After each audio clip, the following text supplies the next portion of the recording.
Welcome to the P5 Masterclass videos. You're watching video number 2, LTO storage configuration. Ideally, watch these videos in sequence, starting with the installation and licensing video, followed by either number 2 or 3, depending on the type of target storage you wish to back up or archive to, followed by number 4 or 5, depending on whether it's a backup or an archive workflow you're wanting to set up. By watching 3 of these videos in sequence, you'll be able to install and set up a backup or archive workflow to your desired storage. You will find more videos to explore in this series on Archiware's YouTube channel.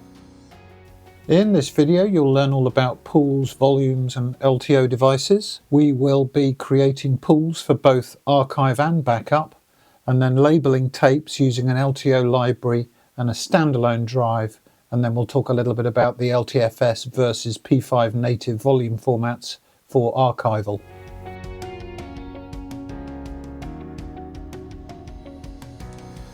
Okay, let's begin the video with a bit of an explanation about what storage pools are and how they fit into the broader workflow. So up here we've got our P5 server that we have installed on a host, and then there's various configuration that we're going to make in order that we can do backup and archiving. First of all, we need to create a plan, and there's a separate video where I'll go through the creation of backup and archive plans. Here are our backup and archive plans. And these are basically configurations that determine how P5 will back up and archive your data. We need data that we're going to back up and archive, so that's over here on the left hand side. So this is either direct attached storage, arrays, or mounted storage, or storage available through a client. And this is the storage that we want to back up and we want to archive. And on here there will be files and folders that we want to back up and archive. So there has to be a target for where these backup and archive plans are going to write to, and this is where our pools come in, and this is what we're going to talk about in detail in this video with specific reference to LTO tape pools. So for our backup plan we might create a backup pool, and same for our archive plan. And we would set these pools up as being LTO pools. So they're not cloud pools, they're going to be pools specifically for LTO tape. And that means that these pools have to have tapes inside of them that are being written with the data that we're backing up and archiving. So if we decide that we're going to use LTO 9 tapes, which is the current generation at the time of recording, these are 18 terabytes uncompressed data fits on each tape. So if I decide that I want to assign 2 tapes to my backup pool, then I would do something called labeling, which we'll talk about in a sec. And these 2 tapes would then become a member of this pool, and the pool at that point would have 36 terabytes of storage capacity because it's got 2 18 terabyte LTO 9 tapes in it. And then on this side here I might want to label 10 tapes, so 10 tapes in total, and if we label those tapes into our archive pool, I've now got 180 terabytes of storage capacity in my archive pool. But of course I can continue to add tapes. It's the beauty of tape. You can add as many tapes as you want to the pools, and then the capacity of the pools will just grow in units of 18 terabytes in the case of LTO 9. And the way that the pools are written is that as you take your files and you start to back them up or archive them, the data will flow into the pool, and the pool will know which is the first tape that was added to the pool, so that tape will get filled up. And then as we need the next tape, we will request the next tape, and we will continue writing data across the tapes in the pool and treat the pool as just a large container for your data, but inside the pool the data is being written to separate LTO tapes. Now, I've mentioned the word labeling a few times. So what does that mean? Now, in order to label the tapes, we're going to need some LTO hardware. So over here we have our LTO hardware. So this needs to be added to the P5 configuration so that P5 knows what hardware you've got. And there are two types of LTO hardware. So the first one would be a standalone drive. So this is a unit that you can stick on the tabletop, much like a hard drive. It has a slot into which you insert a tape and an eject button. It's a box that will have a SAS, Thunderbolt, USB interface, even Ethernet on it. So there's lots of ways to connect this to your P5 server host. And once you've done that, you'll add the hardware to the host so that we can use that drive. The second type of LTO hardware would be a library, or sometimes called a jukebox. This is generally is a rack mount device, so it's something that fits in a 19-inch rack, looks like that, vaguely. And at the back of it, normally at the back, it will have one or more LTO drives. So these are the drives at the back of the library. And then down the side of the library, and generally speaking, this is how the libraries are organized, there is a caddy that you can remove and put tapes in. And the tapes are arranged like so in the caddy down the side. So there is a robot picker mechanism that runs down the center of the library, and this can pick tapes up and put them in the drives and then take them back out and put them in the slots again. So with a library you have automation across multiple tapes, and P5 can control the library so that you could run an archive job, for example, that writes 10 tapes without having to manually intervene and put tapes in the drive and take them out each time they've been filled up. So libraries are much better, but obviously cost more money, take up more space, require air conditioning and so on. In addition, one of the ways that libraries are better is that if you've got your LTO tape like this, there is a sticker onto which you can attach a barcode on the front there, and the barcode allows the library to know which tape it is by visually looking at the barcode. So although the tapes are labelled by P5 by writing data onto the tape, we will also capture the barcode. So later on, when the library presents us with a list of 25 barcodes, we know which tapes those are with reference to the tapes, the volumes, and the way that they sit inside the pools. So if we were archiving to a library, let's say, we would identify the files and folders that we wanted to archive from our storage. Those would pass through our archive plan, which can do all kinds of clever stuff like create thumbnails and previews and proxies of those files and capture metadata. The actual data is then passed on to the pool, and within the pool, ArchiWare knows which tapes it has. It'll start writing the first tape and fill up as many tapes as it needs to until that archive data has been written.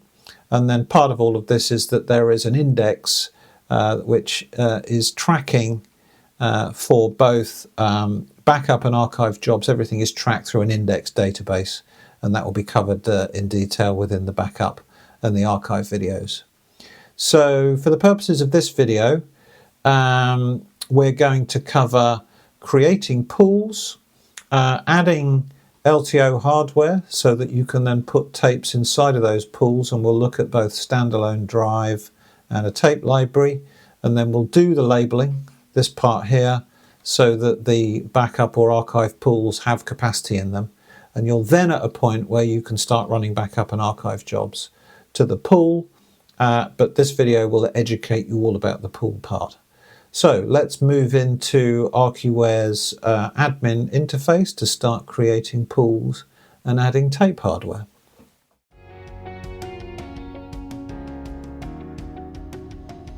Okay, so let's create some pools and label some tapes. So I'm going to start by going to the backup tab because I want to create a backup LTO storage pool.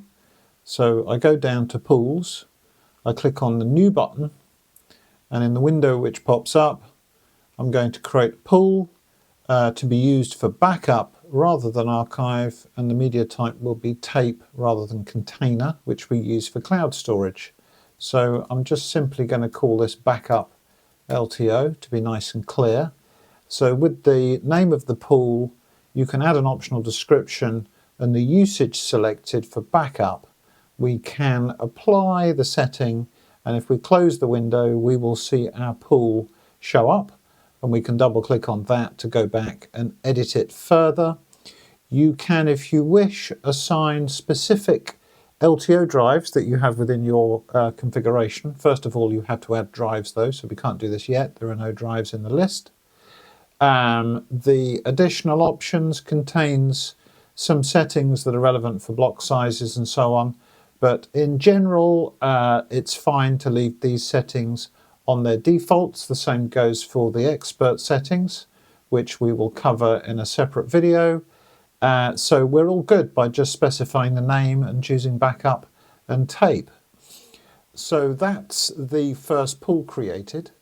And now I'm going to go over to the Archive tab, and I'm going to create a second pool. You can see the pool list is consistent between the two, but I like to be in the right tab for the workflow that I'm creating. And in here, I'm going to create archive_LTO as my pool name. This one will be an archive pool. Again, media type will be tape.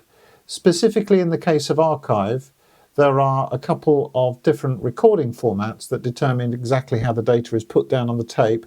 And at the end of the video, I will include a whiteboard session explaining in more detail the differences between these two. But just briefly, the P5 native format is specific to the ArchiWare software, so you need ArchiWare software to read the tapes later, as opposed to the LTFS format, which is a vendor-neutral open format for writing tapes. If you click the info button here, you get a little bit more information about the advantages of each system. So the P5 native format has been around for a long time. It's better with file name limitations insofar as it has less of them. It allows simultaneous cloning at a block level across two drives, writing two tapes simultaneously, which is very useful, and has compatibility across all the platforms that P5 runs on, as opposed to LTFS, which is an open standard, compatible across different platforms and also different pieces of software from different vendors. And it's manufacturer independent when it comes to restore. So tapes written here using LTFS can be restored by other software, but there'll be more detail on this at the end of the video. So for the purposes of our training today, we're going to use the LTFS format. And again, I simply apply to create the pool and close. Now we have two pools. You can see the different usage displayed in the usage column, the different format. Both have 0 bytes used because we haven't written any data to those tapes so far. And both have 0 volumes. A volume is a physical tape. So neither pool has any volumes in it so far because we've yet to add any tape hardware and label any physical LTO tapes. So that is what we will do next. So in order to add the hardware, we go to the Storage Manager section under the Archive tab, because I'm going to begin by labeling a couple of archive tapes. And the archive tapes, we're going to use a tape library. So this P5 host has both a 2-drive LTO library attached, plus a single standalone tape drive. Here's me holding an LTO tape, so you've got an idea of the size and what they look like in case you're not familiar. Simply have been kind enough to allow me to use one of their libraries on one of their drives, so thanks to Simply. The tape library that we're using looks like this, and the standalone drive looks like this, so you have some context. Of course, ArchiWare isn't just supporting Simply LTO hardware, we support drives and libraries from all vendors that manufacture them. Now under the Tape Libraries tab, I'm going to use the New Tape Library button that you see at the bottom there, and we proceed to add the library by clicking Next. You can see the multi-stack library is shown at the top. This is the internal name for the library, and we will now automatically assign the drives. P5 now tells me that the installation is completed, and you can see here that we've given the drives the names AWST1 and AWST0. And if I click the next button, I now am given the option to both automatically create a default pool for either backup or archive and label tapes all in one hit. But in order to have full control and understand this training video is going to show you how to do this the long way, which I probably would recommend that you do if you want to have a good understanding. Now, I'm therefore going to skip this labeling process. So all we're doing is adding the library, and the library has two drives inside, which you can see indicated in the drives column. And if we look under tape drives, and I just need to refresh my browser at this point, otherwise those drives don't show up. So if we look under tape drives, we can now see AWST0 and 1 listed, and we get a bit more detail on those drives. So you can see that there are LTO 8 units, and there's a serial number shown here, and the firmware version and various statistics about those drives are visible. So we now have our tape library added.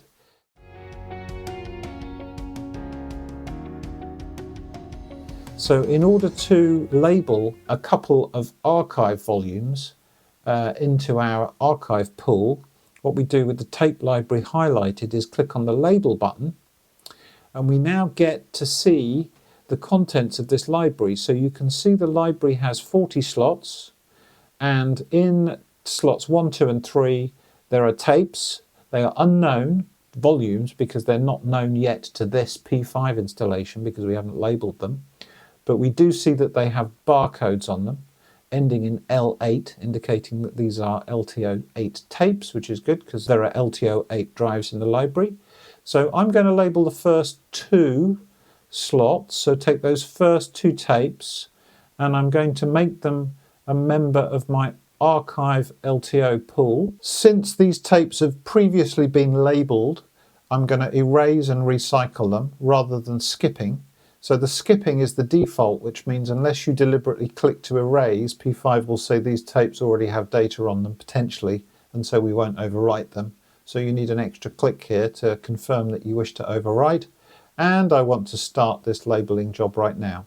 So I'm going to click the label button at the bottom and confirm that I want to do the labeling.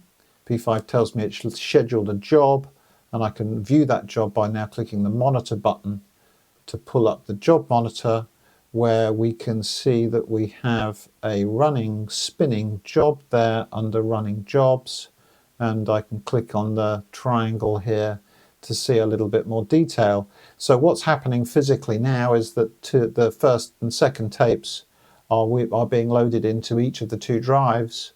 P5 will physically write a label to identify those tapes as members of this pool physically onto the tape, and then the tapes will be returned to the slots, and we will then have 2 volumes listed in the volumes section of P5 down here, and we will see our pool, our archive pool has 2 volumes in it. So we'll just speed up a little bit here to get to the point where this job is finished. So our job completed, you can see it's shown under finished jobs at the bottom of the job monitor. And we can see that the job output, if I double click on the job, shows that we labeled 2 tapes. We took previously unidentified tapes and created 2 volumes in our archive LTO pool with these names. And if I close and go back over here and look under volumes, you'll now see the 2 volumes that we created, number 1 and number 2. This is the ID on the left-hand side. This is the unique identifier that ArcuWare uses to identify these tapes throughout. The description is by default set to be the pool name with an incrementing number. You can double-click on the volume and change this to something that suits you better if you wish. You'll also see that whilst this volume information window is open, it contains a lot of other information and statistics about the volume, which we don't need to go into detail about right now. So we have 2 volumes. There are various columns here. So the successor column would show a volume ID that was used to take the end of a file that was begun on the ID 10,001. So if we're about to fill this tape up, but the file we're saving at the end of the tape isn't going to fit, then we will split that file between this tape and another tape, and the successor will tell you what that other tape is. The clone column would show you the ID of the clone volume. So if you're writing the tapes using the P5 native storage format, recording format, then it's possible to use two drives simultaneously to create two tapes where each is the clone of the other. So the clone column tells you the ID of the clone volume that matches the volume in this row. And then the remaining fields on this in this table show the pool name, the barcode, the tape library or jukebox that the tape is currently in, if it is indeed in one, the position, the slot position in the library where this tape currently is. These tapes could be removed from the library and other tapes might be present. So each time P5 gets an update of the contents of the library, the contents of the shown positions and tape libraries for volumes will be shown. Of course, you may have thousands of tapes, but only 40 in the library at a time. It's worth mentioning here that when you're using tapes in a tape library, it's essential to use barcodes on those tapes so the library can quickly identify which tapes it has. And then we get a graph showing the approximate used capacity. The mode of the tape is appendable. The main modes of each tape will be appendable, which means data can be added to this tape, or full, which means that the tape is full. The date fields at the end we can come back to once we've written some data. So we now have the pool called archive LTO, showing that it has two volumes inside as expected, two tapes inside the pool with a capacity of 24 terabytes, because these are LTO8s which have a capacity of 12 terabytes each, but no data has yet been written to the pool or indeed either of those volumes. So that's some LTO archive storage now available to us. In the subsequent P5 archive video, we will write some data to this pool using an archive plan.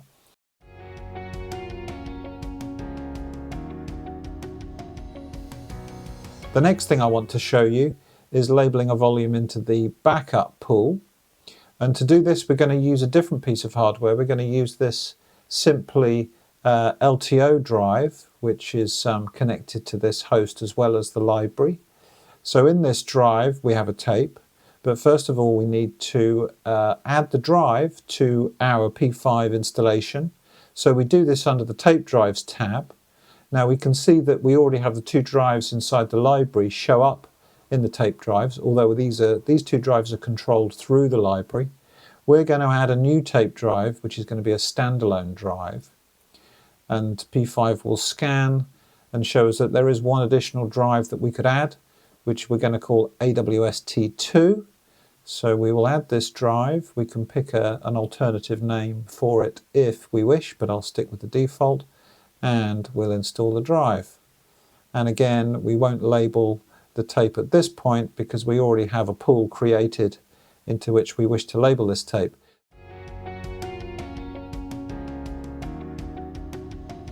So this is our standalone drive.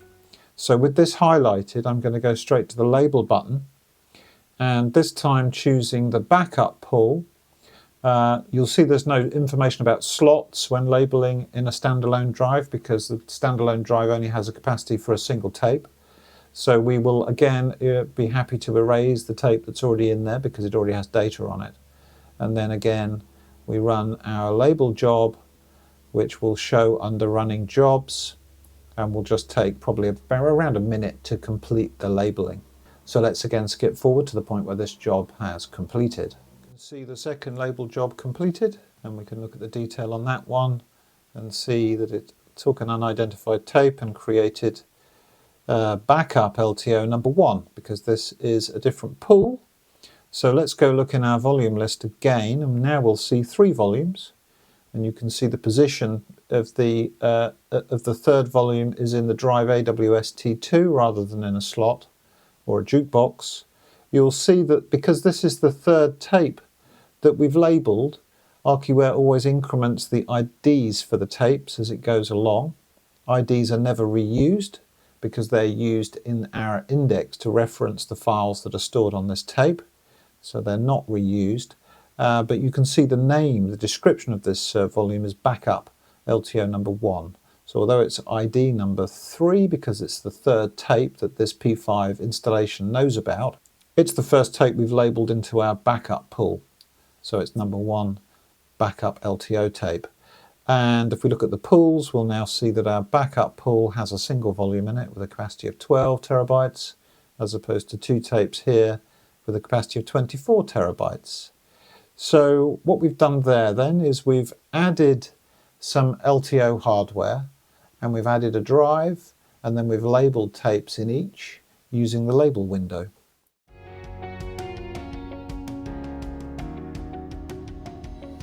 One other thing around the hardware that I want to show you is that under tape libraries we can double click. You can double click on anything in ArchiWare and find out more information. So in here we can see that we have slots 1 to 40 available to ArchiWare. The number of slots that your ArchiWare license will be able to enable will depend on how many slots you have in the license. So if I only had a license for 25 slots, I could still use this library by just adjusting P5 so that it only has access to the first 25 slots in the library. Over on the right here under licensing, you can see that because we have slots 1 to 25 enabled against this library, we're using 25 slots against our license. You can see the geometry or layout of the library at the bottom here. So it physically has 40 slots and 2 drives. And over here on the right hand side, we recommend that you configure drive cleaning by putting a cleaning tape in one of the slots of the library and then telling ArchiWare which slot it's in, like maybe slot 10, and then typically the maximum cycles that a new cleaning tape can be used for is 50, but the tape will tell you how many. And then ArchiWare will automatically increment this number each time it loads the tape into one of the tape drives. And we will load the cleaning tape into a drive when the drive informs us that it needs to be cleaned. So this is important. When drives need cleaning, they must have a cleaning tape inserted so that they can be cleaned. Otherwise, you'll get read and write errors writing to tape cartridges. It's often possible, or probably always possible, to use the tape library's own configuration to configure a cleaning tape, but we recommend that you do this within our P5 configuration here, because this means that P5 can orchestrate the cleaning tape around the jobs that are running rather than a job being interrupted by the library putting the cleaning tape in because the library is not aware of the jobs that are running. So yeah, cleaning tape configuration is important, and I'll apply that change, but then I'm going to revert those numbers back because there isn't a cleaning tape in the library. Okay, so with the standalone tape drive, in fact with all the drives, you can see here there's a cleaning column in the drive list that will indicate if a drive needs cleaning. In the case of the standalone drive, the cleaning tape would need to be manually inserted, and P5 will signal via its notification mechanism when the drive indicates that it needs cleaning, so you don't need to keep looking in here to find out. But with the 2 drives in the library, once the library's configuration knows which slot the cleaning tape is in, and indeed there is one present, then it will be loaded as and when the drives indicate that they need cleaning. So let's talk a little bit more about the recording format for archive tapes, the P5 native format versus the LTFS format.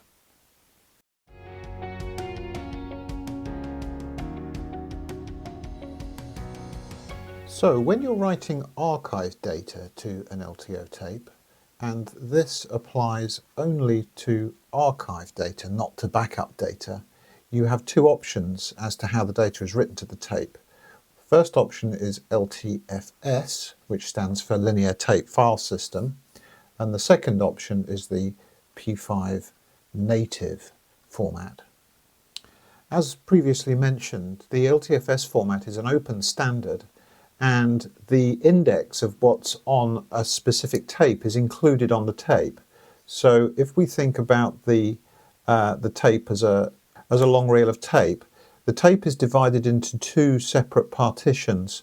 The first one contains index data, and the remainder of the tape contains the data that you are writing, the files that you're writing to the tape.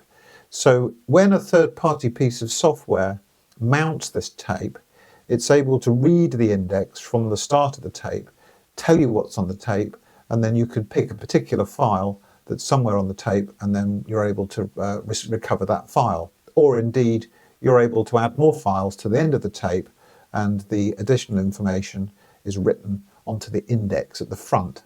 So these tapes stand alone and can be used by any software which supports LTFS.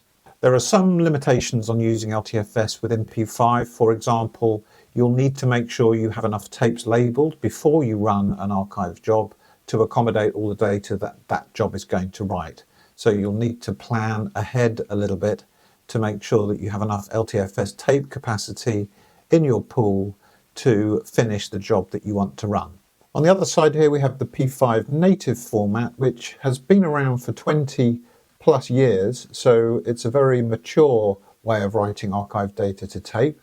And the main advantage, current advantage with P5 is that we can do something called cloning, and cloning is where we are taking two LTO tapes, so starting with two empty tapes in two LTO drives simultaneously, and your data is written to both tapes simultaneously. So it allows you to create redundant copies, so two copies of your data at the same time using tape hardware where you have two drives available.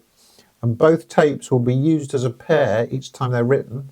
So if you run a job that half fills the capacity of one tape, you'll have two tapes that are partially filled, and then the two tapes will be used again for the next job so that they will fill up at the same time.